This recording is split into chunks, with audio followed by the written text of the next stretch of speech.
quand on dit que avoir un diplôme représente une forme de résilience, beaucoup de personnes croient que c'est la rigolade.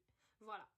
Quand moi j'étais à la fac, je le dis tous les jours, quand j'étais à la fac, au premier semestre, quand les étudiants recevaient leurs notes, il y avait d'autres qui abandonnaient l'année directement. Donc, c'est-à-dire quand ils voyaient leurs notes dans leur tête, ils ne savaient pas que c'est possible de rattraper la note qu'ils ont eue. Voilà.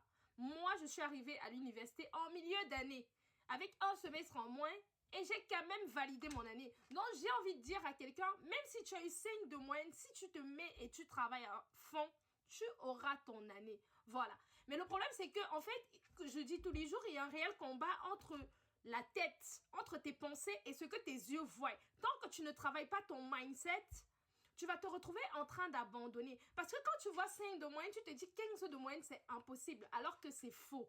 Ce n'est pas impossible. Si tu travailles bien ton semestre 2 et que tu te dis j'ai eu 5 de moyenne, je travaille. Parce que quand tu peux au rattrapage, toutes tes notes redeviennent à zéro. Ça veut dire que si il suffit juste que tu reprennes les matières que tu dois repasser, que tu les apprennes à fond et tu valides ton année.